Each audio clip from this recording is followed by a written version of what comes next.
Alright, it's been a minute since I recorded my last devlog and I made a lot of progress. Enemy killed. My ult's ready. Damn, my bad. Oh, for starters, so you know that video I made in Unity?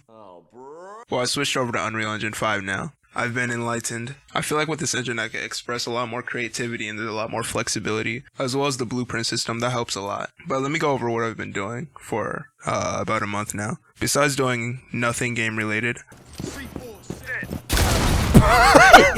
I've been slowly importing all of my models and sprites and getting used to Unreal Engine 5, and it's actually a lot easier than I thought it was going to be. Once I got the hang of everything, I feel like it's really easy to work with Unreal Engine compared to Unity. At the start, I was kind of confused with the term blueprints and actors and pawns, stuff like that, but after a lot of research and some struggling, and thankfully to some YouTubers who showed you how to convert things from Unreal Engine to Unity, I finally got a somewhat presentable demo on Unreal Engine 5. Also, not to mention, the lighting is like way better compared to Unity. I feel like that's a really big strong suit of Unreal Engine 5. But enough talking, let me get to the presenting. I was just about to hit record and my Unreal Engine crashed.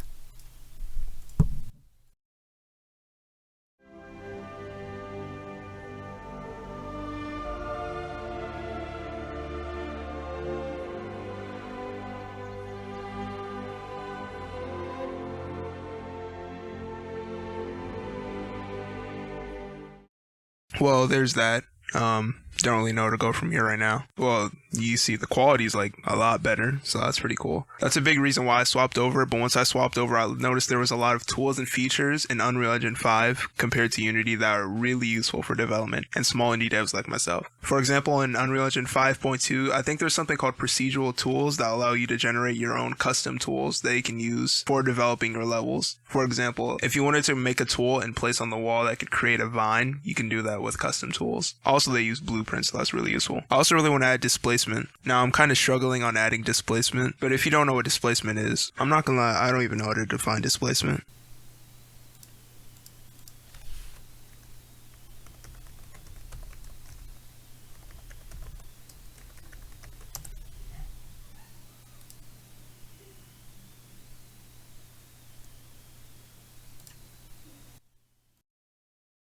Displacement mapping is an alternative computer graphics technique.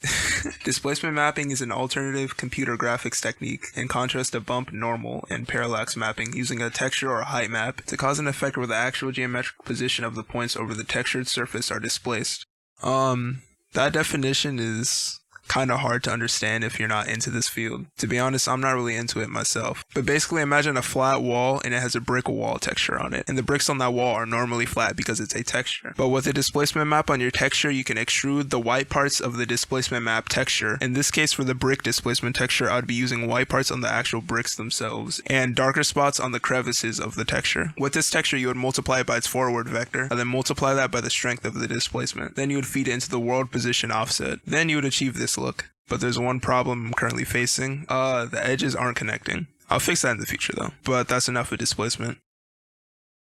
Well, after a lot of doing nothing, here are the enemies now. The enemies, I'm still working on the enemies. I'm not really sure how I'm gonna get the animations down. I'm not really good at animating with sprites, so I'm kind of stuck right there. But everything else is slowly coming together. You can see I have the placeholder health and mana font, which I don't plan on changing anytime soon. Right now, if you walk up to the mummy and let its really good animation play out, it'll take 10 damage from you every 8 frames, and then reset after another 8 frames. I just use that as a placeholder for now. Still need to figure out how I'm gonna implement the ghoul and its wall jumping system into Unreal. No idea how to do that. At the time of recording this, I was developing it, stopped about halfway, decided to record this devlog. You can't attack enemies right now, but you can only receive it from the mummy, for example. What I have planned out on my list right now are making enemies jump, leaning and bobbing that most retro FPS games do, make a healing pickup, make a mana pickup, and dealing damage and killing the mummy. Also, I don't write scripts, so who knows, this might already be implemented by the time this video goes up. I should really start planning out what I'm going to do for these videos. That'll also be a really good way to help me stay on track of my development and my progress. I want to start trying to get videos out like every 2 weeks or so. That would be a good way to update everyone.